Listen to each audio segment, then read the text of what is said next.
morning, good afternoon, good evening to everyone, wherever you are today in the world. My name is Eugene Turk. I am the Vice President of Business Development at Align, and I want to welcome you to our first Coach webinar for 2020. This morning, we are thrilled to have Coach Chuck Kocher with us with a presentation on New Year, New Habits, how to elevate your strategic execution in 2020. For those of you who don't know Chuck, he is the founder and owner of the Transformation Company. Chuck has more than 40 years of experience building and coaching high-growth organizations. For the past 18 years, Chuck has been a passionate and dedicated coach, facilitator, author, and teacher that has specifically used the Rockefeller habits and the scaling up methodologies with thousands of clients across the globe. During that time, a number of Chuck's clients have achieved industry-changing results, including a number that have successfully been able to reach their BHAG, or Big, Hairy, Audacious goal. Chuck is an avid learner who accumulates more than 300 hours of continuing education and learning every year. And he is always curious about thinking differently about strategy, execution, cash, people, and the leaders of various organizations. He currently serves on the faculty of the Growth Institute and has taught the Scaling Up Master Business course for the past 5 years, and perhaps some of you may be graduates of that course and know Chuck well. Before we begin, as always, one administrative matter. We want this to be as educational and informational for all of you as possible. So please do not hesitate to ask questions via the Zoom chat feature, and we will ask Chuck to try to answer as many of those questions as he can at the conclusion of his presentation. So once again, thank you all for attending this Align Coach webinar, and we will now turn the microphone and the presentation over to Chuck. Thanks, Eugene, and welcome everyone, and happy New Year. The next decade, right, is ahead of us now as we enter 2020, and I'm excited to share some things with you today around execution primarily in your business, and maybe some best practices that you can leverage. So again, real quick intro of myself. Eugene, thank you for sharing that already. I'll just briefly touch on a couple other points. We'll get into some content. I'll share a lot today. A lot of it is best practice using scaling up Rockefeller habits and working literally with thousands of clients over the years, and a whole bunch of direct clients across the globe.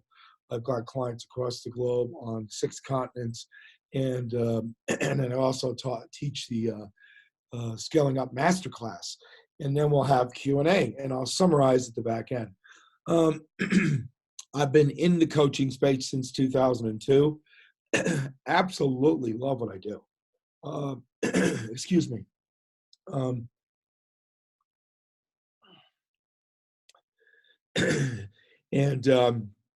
And it's been in a heck of a journey helping people scale up, grow, and achieve just some amazing results. So we'll try to give you those best practices throughout today's webinar.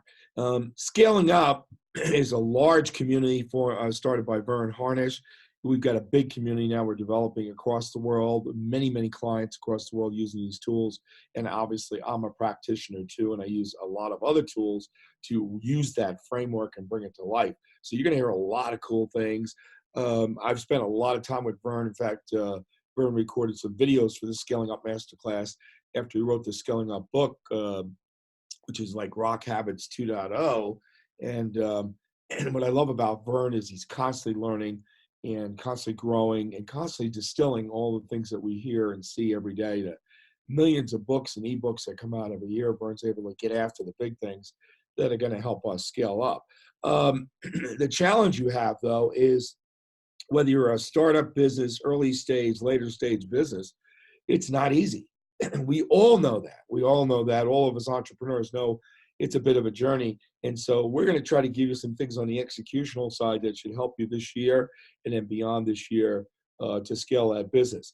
One of the big things, and a lot of the things you'll see, I'm going to pop up some tools here today, come from the growth tools, which you can pull down from scalingup.com. And maybe we can even connect it to some emails, post the webinar, if you will, a copy of it. But the one thing that's really important, no matter what you do, however you do it, is for today's call, take away some things that you can use. We call it the who, what, when, if you will. And what you're going to have to do if you really want to have a true scale up and a successful one is really build in a culture of accountability. So you'll hear me using that word today, and that's a tool that we use within our community. All of us started someplace. Some of us buy companies or inherit or become the third generation. We have multiple generational companies that we work with, but many of us have to get across what we like to say is a bit of a chasm, going from a lean, barely have anything, no resources. You say yes to everything. You do whatever it takes to keep the business or get it up to a certain point. But sometimes you have to scale up, you have to grow up, and you have to learn to say no. You have to get focused and disciplined. So we'll talk about a lot of that today in the execution session, and a lot of things in the Scaling Up book, and I encourage you to read it, get after that. Vern always liked to say, the information is out there. There's thousands of books on strategy. The answers are out there, but it's the questions you ask. Are you asking the right questions of yourself? The tough questions, the challenging questions, the ones you don't have an answer to. It's okay. But that's how you get a scale up really moving. So I'm going to challenge everybody on the call to ask you and your teams tougher questions in 2020 to scale up. One of the things in the Scaling Up book, there's many barriers to business, but the three that popped out that really get in the way of a scale up, and execution, by the way, is leadership. And are you leading at the right level? Do you develop leaders? Do you have a team around you? Or do you have everything? You control everything as a leader. So developing a leadership team is critical, and developing your leadership is paramount to scaling up and having great execution. And then another big piece of execution is the scalable infrastructure. I'm going to talk about a tool a little bit later, or a couple of tools actually that will help you with that, a scalable infrastructure. So if you were to add or double your business this year, could your company handle that? Do you need systems, process, technology? Is it scalable, or is it just getting you by today? So, and again, execution gets impacted massively by that. Marketing effectiveness, we're not going to get in too deeply into marketing today. You'll hear me mention it, but are you effectively marketing? You can do a lot of things in marketing, but many companies just spend a lot of money doing a lot of things, but it's not effective. So how can you make your marketing effective? Because if you don't, you cannot scale and execute at the highest level. Another concept that popped out of the Scaling Up book, which I've seen, I felt it as an entrepreneur myself, is are you doing everything yourself? Are you dragging everybody along? I hear that we did a workshop just yesterday, and a whole bunch of people there, almost every one of them put their hand up and say, yeah, I know what it feels like. Some of them are still in that space of dragging everybody along with you. Our concept, and my concept as a coach, is to always teach you, how do you build it so you're like a racing crew? Everybody knows their role, they contribute to the effort, and you leverage the wind, and you're not just dragging everybody along. So again, to get to great execution, you've got to get that on your own team. One of the things we talk about too, and Gerber talked about it, Covey's talked about it, many of us entrepreneurs, we're in our business. We're way in. We're the best sales guy, the best marketing person, best technical person in our business, but we're not necessarily the best CEO or the leader of the organization. And you've got to get away from being in it. Okay. And so you've really got to get on top of it and being on it, being able to think, really think about what you're doing, plan, and do the things necessary to scale, both on an executional level, but also on a strategic level. We're all about discipline. I'm all about discipline when it comes to coaching. We've got a framework. We're going to share some cool things with you today, but really, you don't scale up unless you build discipline. I live in the Colorado Springs area in Colorado, where the Olympic group is based, and I coach a lot of Olympians who have businesses, and they are the most disciplined, easy people to work with because they get discipline. That's how you become an Olympian. That's how you win the gold or maybe at least finish, in the top 3 in the Olympics. It's that routine and discipline. And you'll hear me say that a lot.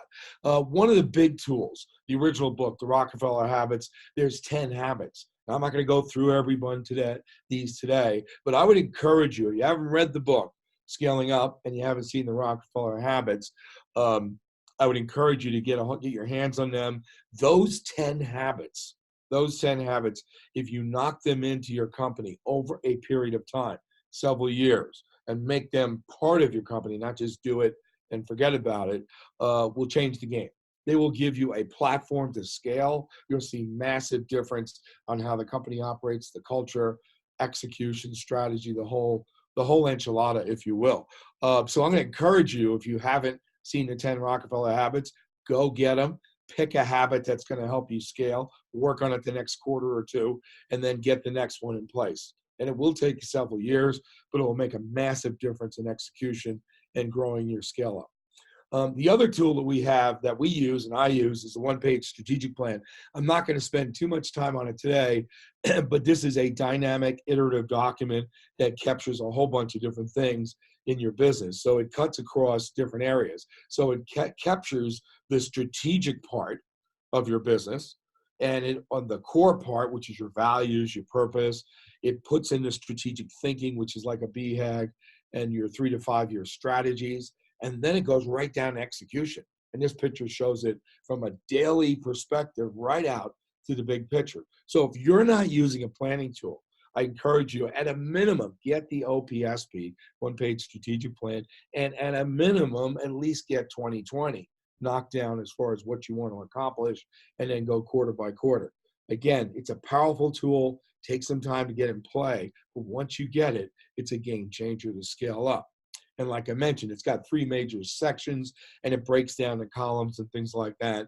The book itself, Scaling Up, will walk you right through the different sections, or if you're taking a class online that we provide through the master class. Today, we're going to talk about more the annual part, which is the 2020 plan.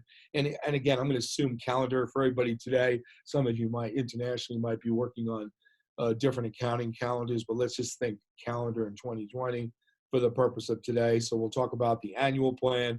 We'll talk about the quarterly plan. We will mention the theme, which is a way to focus your company on execution. And then we'll talk about individual accountability in every quarter. So we're going to talk a little bit more about these, but I would encourage you, if you don't have the tool, get it. At a minimum, just work on this side of the plan. Another tool that is, again, in the growth tools is something called the vision summary, which captures, as you see at the bottom, the executional part of your business. The top part is more the vision, the future, the core values, the BHAG, and things like that. So today we're going to talk to that bottom section for you, just to give you some best practices in that section of this tool. But please, please, please, this is a great tool to use with your team and to help everybody get involved with executing in your business. So we're going to jump over and show you a couple of things that are deeper in the plan. So we'll hit the 1 year and the quarterly today. So once you get these figured out, the targets, initiatives for the year, you can pop them in here in a summary method, if you will, and you can do every quarter as you go quarter to quarter, same thing, targets and the top things you're working on. So again, that's the power in this tool. It kind of summarizes things, and you can share it with the whole company. And then we have the executional side, which we'll talk a little bit later. This is individual. Everybody on your leadership team, if you have 3, 4, 5, or 6, can fill this out for every quarter.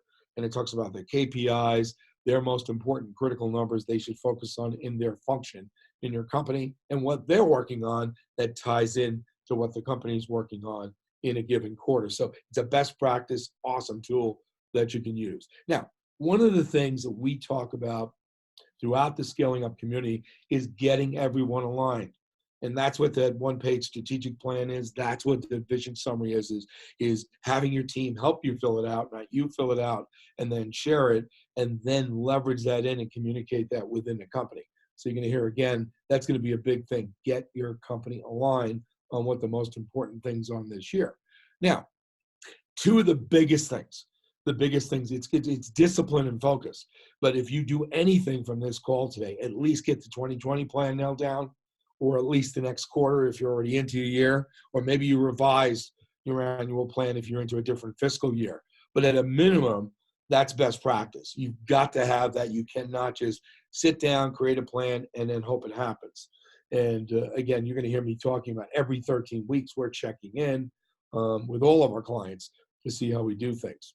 Now, one of the things that we use within the framework of scaling up is something called the 4 decisions. Now, we're going to talk more on execution today, but there's certainly the strategic side, there's the cash side, and the people side, and they're all play together. One doesn't operate without the other, but for today's purposes, we're going to be more on execution and the people side. And if I have time, I'll mention something on the cash side that can help your business.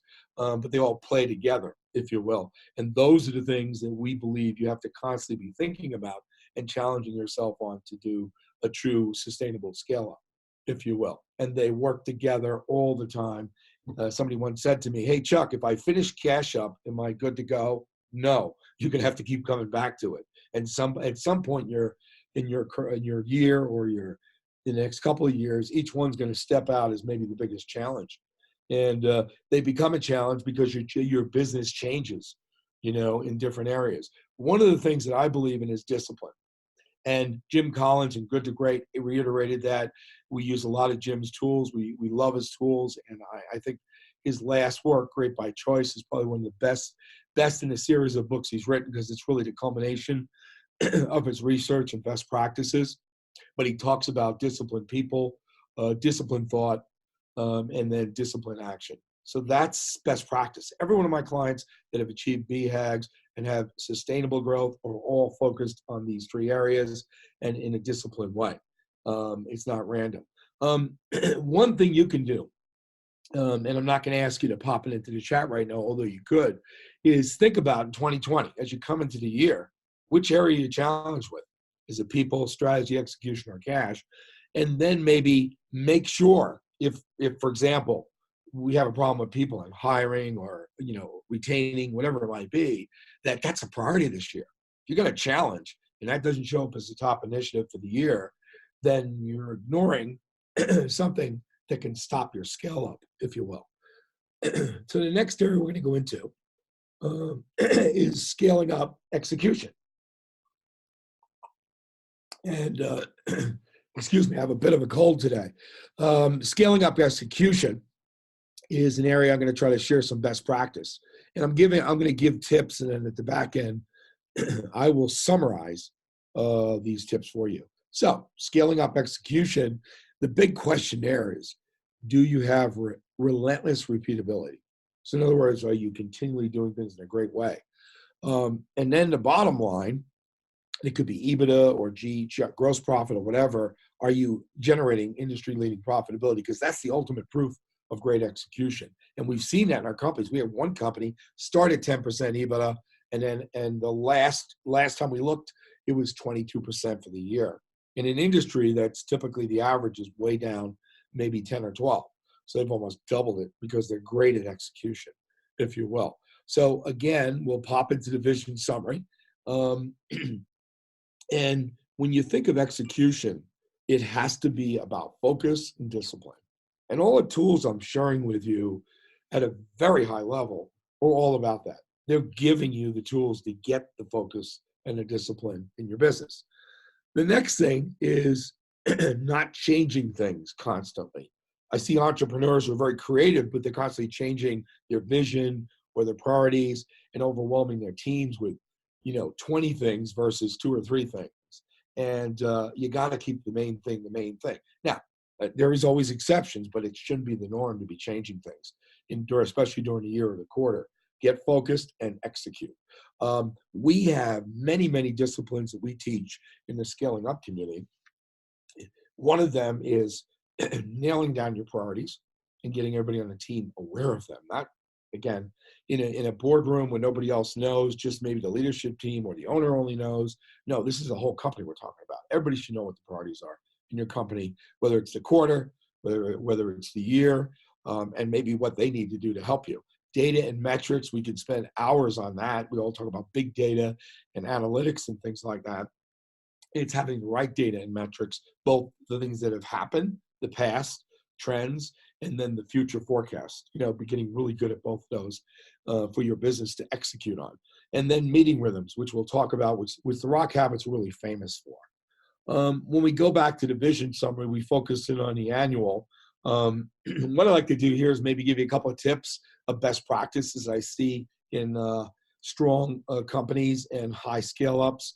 And the annual plan literally is going to capture your targets, your critical numbers, and your initiatives that the company needs to get after to make things happen in your scale up.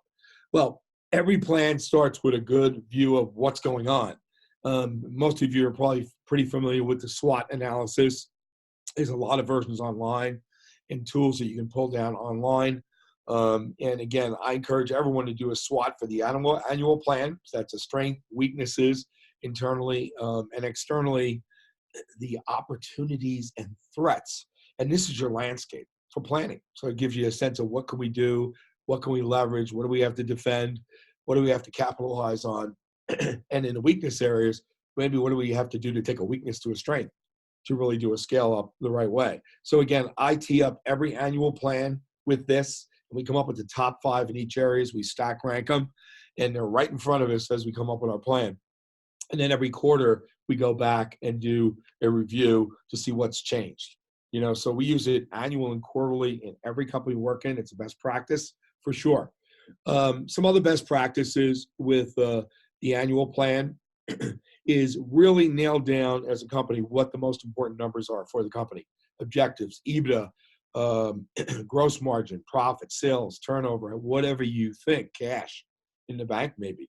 So that's the top part of that column. Really nail that down. Have some debate. Get clear so everybody's lined up for the year and what you're going to go after. And then once you have that, start to think about what are the big initiatives we have to tackle. The top, we always like to say top 5. I have many companies that only have 3 every year, and they hit all of them, and they always hit the top one, because what you want to do is stack rank them in the order of importance in your company, so you don't hit number 2 and 3 or 4 and miss number 1, because number 1 has the biggest impact. So I encourage you to really debate that and be very clear what those initiatives mean, not vague things like gross sales. Okay, and I'm going to talk about that in a second. And then critical numbers are really a debate on what are the 2 most important numbers this year that we have to achieve in our company. And sometimes people will say, well, we want to increase sales 20%, for example, or a client base, new clients, 20%. And usually what I say is, but what's the driver of the new clients? And that's probably more your critical number, your outcome you want to get to.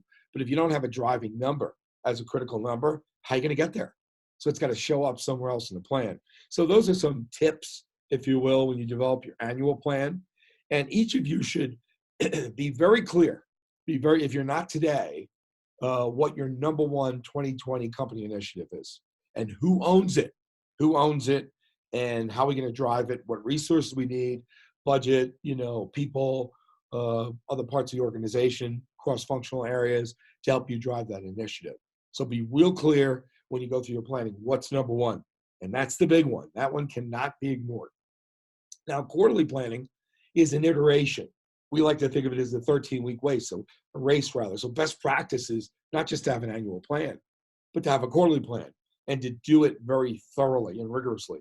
And so you review the prior quarter or the prior year, and then you set the next year or the next quarter. You do that throughout the year. And it's a rigorous process. We have clients that do it a day, day and a half. We have some clients that will extend it to 2 days. They really go into thinking, what can we learn from the previous quarter or continue to do right? And what do we have to change in the next quarter? And that's a great discipline to have. And that puts you into a 13-week race, as we say here. Again, best practice is to do the rigorous review.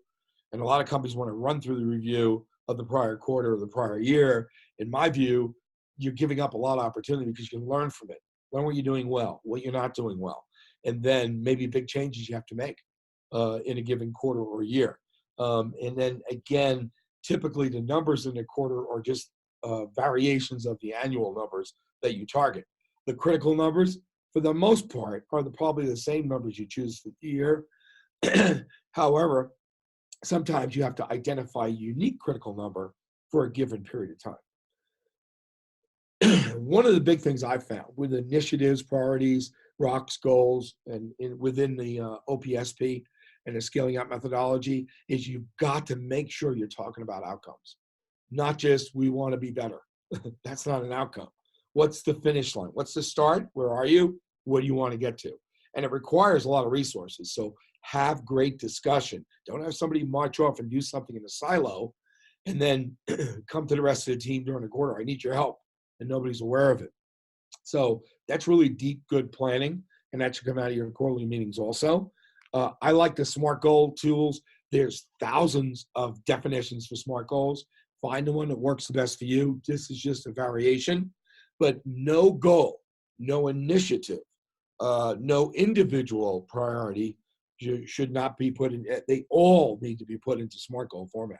If they're not, and they're not written, the odds of and probability of great execution go down dramatically. So written goals using the SMART methodology is the best practice. Critical numbers, we've already talked about that quite a bit. The one thing I want to say about critical numbers that I did say earlier is if you identify one critical number for the company, so this is the most important number we got to hit this year, always look to see if that number pushed on too hard might have an adverse effect in the company. Sometimes you push so hard on sales, the margins drop because everybody sells low margin, right? So you have to always look at the yin and the yang of the critical numbers that you select to make sure you might have to have a counterbalancing critical number to offset the top one, just if you push too hard. And again, there's some examples there, sales, profit, margin. One company pushed on quality one year and their productivity went down. So they learned a lesson. And so whenever they set a critical number, they said it correct. One company went, we're going to go gangbusters on service. And guess what happened? Productivity went down. Everybody spent too much time on the calls and their productivity went down. So there's a lot of variations of that. This is a couple that you might want to consider. And you also want to set goals in a format. I found this 4 street light, street light with 4 lights, which is we've made it up because I couldn't find one anywhere in the world. And again, the notion here is every time you set a goal or a number or KPI, set it within ranges. So the green would be the target, super green just stretch. Red would be red alert. If we're that low, we got a big problem in the company with that number. And then amber is somewhere in between green and red. So it's always a good practice. All my companies that are really great at execution set all of their KPIs like that to give them perspective so they don't get caught offsite or out of line rather with some of their execution. Next one is meeting rhythms. Wow, this is a huge one. We could spend sessions on sessions on sessions on this. We've already talked about quarterly and annual, which are absolute best practices. And then where Rockefeller happens, we have the daily huddle, the weekly meeting, and the monthly meetings. And they all sync up, remember, to the 13-week race.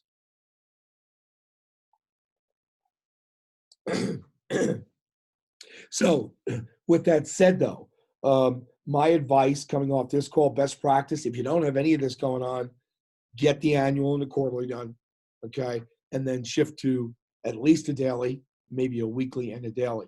But don't try to do it all at the same time. Kind of ease it into your business because most people do what? Complain about how many meetings we have. Well, these are all about execution. So if you want to execute, you use these meetings at the highest level. And you all have formats, which you can see in the Scaling Up book, and there's rhythms around them and agendas and things like that that we recommend. For the purpose of today's call, I'm just highlighting the meetings, if you will. But in the Scaling Up book and in Q&A, you can ask some questions around this if you like. But there's lots of examples within the Scaling Up community, if you will. So each one has a purpose. The weeklies are more tactical week to week. There's 13 weeks. Monthly, there's 3 months in a quarter. So you're doing bigger things. Maybe they're a bigger meeting, but they have a purpose and there's a reason and they tie into great execution, if you will. Okay. And the huddle is famous. I mean, if you go into a hospital, they're doing a huddle between shifts. If you go into a Mac store, they're doing a huddle before they start up at Ritz-Carlton and Microsoft. I mean, a huddle is out there and there's many different variations. We believe this is synchronicity. It's all about communication. Because what does everybody say in your company all the time? I don't know what's going on. I didn't know that. Well, all of these meetings are minimizing, neutralizing, and giving you information as a leader faster in your company. The other part of the plan or execution today I want to talk about, and I'm going to jump to it right now, is the individual part. So picture, if you will, you're using the vision summary. So you have your annual plan, your quarterly plan for the company, and these are individual plans that each person has on your leadership team. So if you have 6 leaders, 6 of you have that. And every quarter you do it, you tie it in to the company plan for the quarter. It's beautiful because it talks about for your function, your top KPIs. If you have critical numbers that have to get done for the company during the quarter, they're highlighted. And then what are your priorities? Either in your function or you might own a rock or an initiative for the year, if you will. So they get listed here. But you can use this then down into your department too. Once you get this going with the leadership team, it's powerful because then if you attach it back to the vision summary, everyone sees where the company's going long term. They see what the plan is for the year, and then they see what they have to do to contribute to it, if you will. Back to the 4 decisions, very lightly in this area. And really what it comes down to in people, it starts and ends with you as the owner and the leader or the partners in the company. If you're not there, they're not there. And if you're not focused, they won't be. And there's a whole bunch of things we could talk about here, but if your purpose isn't strong, you're just here to make money, they're going to know it. Your headset, your mindset. If you think you're going to fail this year, they do too. So all these little things here are big things if you lead a company. And you really have to be thinking about it. Are you developing yourself and not expecting everybody else to develop, or maybe you're not working on yourself and everybody else should be, but that's not going to work. It has to be collaborative. You have to be learning. They have to be learning. You have to drive your level of leadership up a magnitude to scale a company. Because, oh, by the way, I got this from John Maxwell, who's a leadership guru, and I'm one of his coaches. And John said, you can't raise the organization above the leader of the company. Because that's the law of the lid. So if you're not growing as a leader, company can't scale. Impossible. Virtually impossible. And then you have to develop leadership within your whole company, if you will. And I don't think you can 10x a company without doing that. I virtually think it's impossible. I haven't seen it yet. Then we have 2 power tools. People, the pace and the face, okay? The function accountability chart is to identify the key functions in your company and then who's in those roles and making sure you have champions and individuals or somebody in those specific roles. And then how do you measure it? What are the outcomes and results you want from each function in the company? And this gives you what?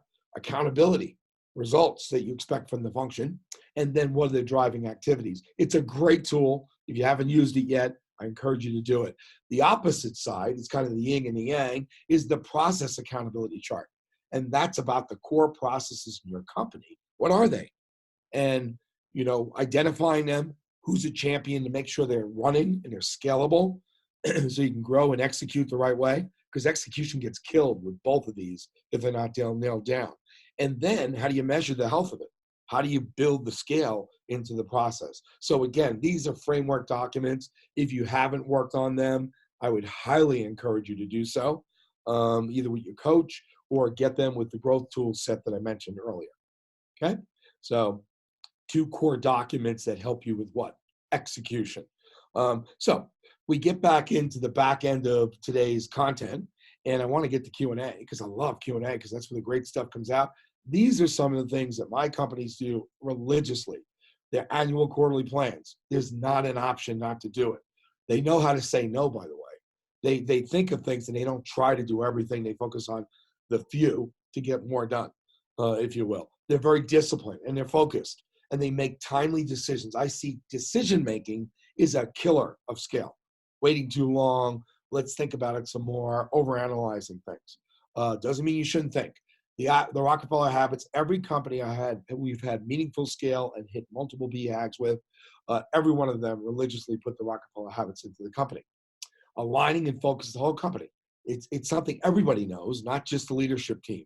The plan is it's posted, they blow up the 1-pager, blow up the vision summary documents, and everybody sees it in the company. Meeting rhythms, they're not negotiable.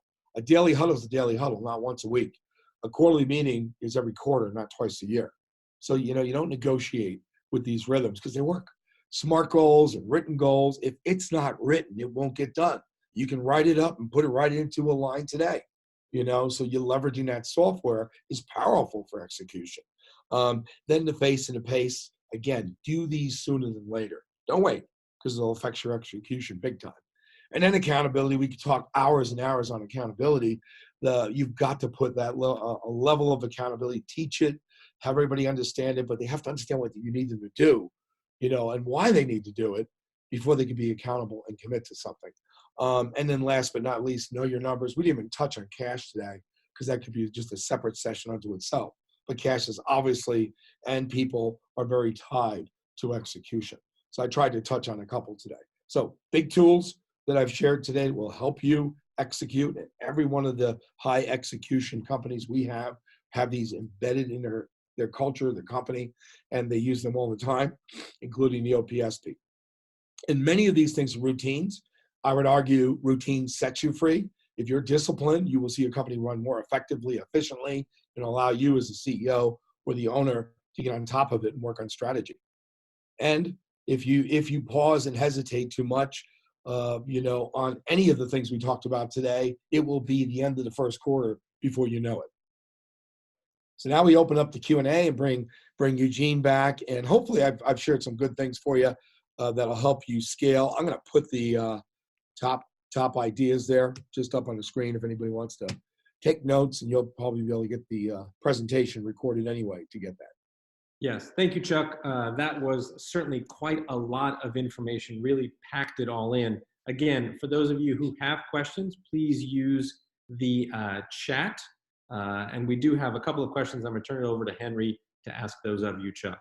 Okay, go for it. Chuck, so you talked about a lot. You have the one Rockefeller habit per quarter. How should companies prioritize which areas to focus on first? Do you have a suggestion, or is there a way that they should gauge? There's one that's a priority. Vern talks about it too, and that was the top one. It was team health, and that's the only one that we ever say that's the first one. After that, it becomes what's more important for the company. Maybe you have to knock in the culture. Maybe you have to get accountability. Maybe you have to get feedback from your team. All those different areas of the rock habits. But we always say the first one, if the team is not healthy, you're a leadership team and you guys aren't getting along, working well together, you can't get alignment. So you may want to work to get that leadership team up a notch, doing something with the 5 dysfunctions, maybe bringing somebody in to do some team building with the leadership team. But that's the first one if it's not healthy. If it is, then really it comes down to the company, what's more important for the company. We usually stack rank them and do surveys within the leadership team and come up with the top one. That's how we get there. But number one is number one. And if not, if you don't have to work on it, you have a great team, then you want to prioritize the other rock habits. What strategies have you seen been successful in terms of building bottom-up buy-in into the kind of the shift in the way of thinking that this process kind of entails, and building that, amongst frontline employees and middle managers, and not just the team? Yeah, well, it always starts at the top. So the top has to get it. If they don't, they won't. What I've seen, a lot of best practice in that area is we have many companies that practice open book management, and they teach in the company how the financials work. So Jack Stack's got the seminal work on that, The Great Game of Business. Love Jack's stuff. Jack spoke at multiple scale-up conferences. Love his stuff. And he talks about that, teaching financials in the company, and then teaching each person how their role impacts the finances. And you'll see that in Rock Habits too. What is somebody responsible for? How does that impact the overall company? And that takes time. You have to think about that. It's a process versus let's just have one meeting and it works. But that's a great way to do it. The other thing is the function accountability chart. Does everybody know what you expect them to do? And that function accountability chart starts with the big functions, but you can break that down to departments, right on down to anybody in your company. And that is a powerful thing. When we get that in a company, everybody knows from the bottom on up, throughout the organization how you do that.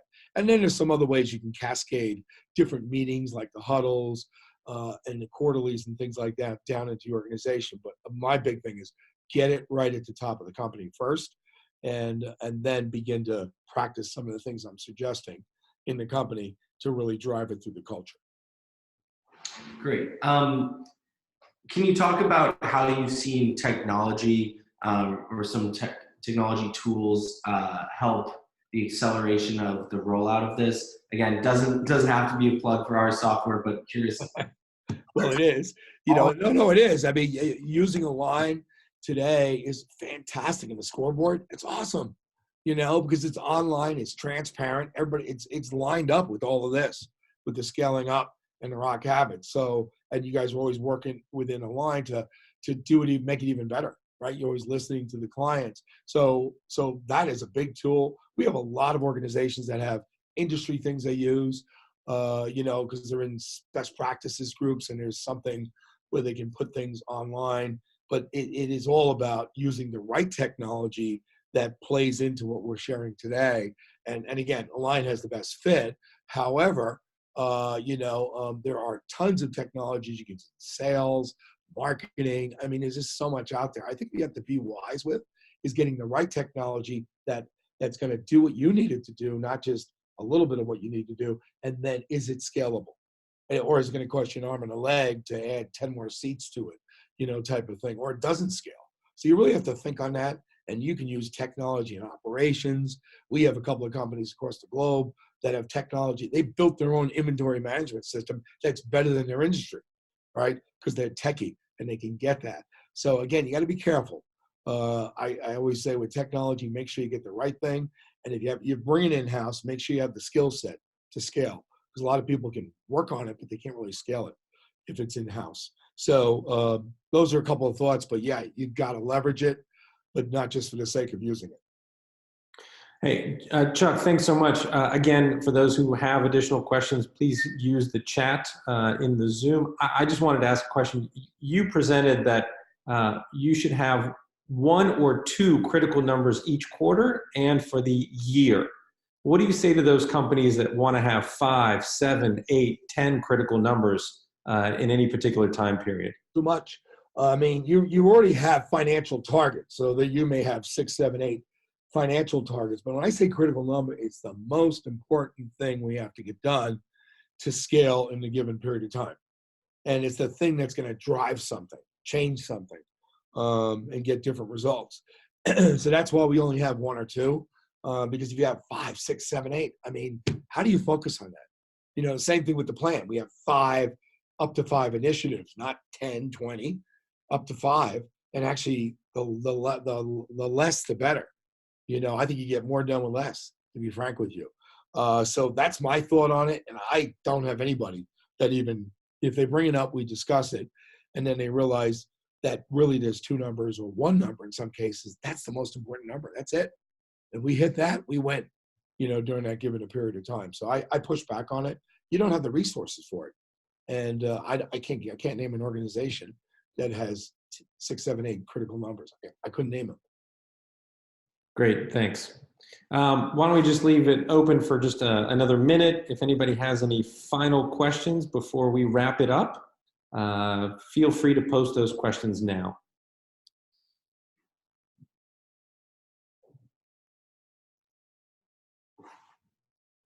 Yeah, and as we're waiting, some of the things to think about. There's a big element of people here we couldn't get into today. You got to have the right people, and you have to. Jim Collins liked to say, if you have to motivate your people, you probably hired the wrong person. I love that. Hire people with drive and motivation. Hire people that fit the chemistry of the culture that you have in your company, and don't negotiate it. Don't. Well, they got 4 out of 6 core values because they won't execute for you. They won't do the work for you. And then make sure you're hiring team players. Can't emphasize that enough. We have different forms of teams that are evolving now as we speak. Different structures are coming up across the world. Teams of 6, 5 versus big teams. So you've got to hire people that fit the culture, but also team players because they execute at the highest level. And then they also are willing to grow and scale with your company. So don't forget, that's a big part of execution. Making sure you have the right people doing the right things, right as Colin says. Thanks, Chuck. As a matter of fact, I think we'll be having a coach webinar on the people section specifically later this year in a few months. There were no additional questions posed, so why don't we go ahead and wrap it up. Again, thank you to everybody for attending today's coach webinar. A huge thank you to Chuck for all the great content that he presented today. If any of you have any questions about how to use Align or the Scaling Up Scoreboard software tools to help your 2020 strategic execution, please don't hesitate to contact your Align advisor or email us at support@aligntoday.com. We will send you a recording of this webinar, which will also have Chuck's contact information in one of his initial slides.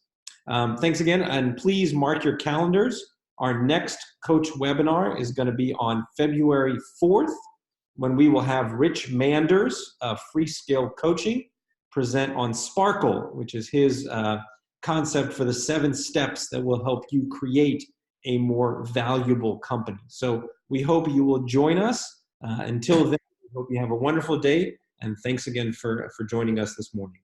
Thank you, Chuck. Thanks, Eugene, and thanks, Henry, and thanks, everybody, and to a successful 2020. I hope these tips help you, and look forward to hearing about your great successes. Thank you.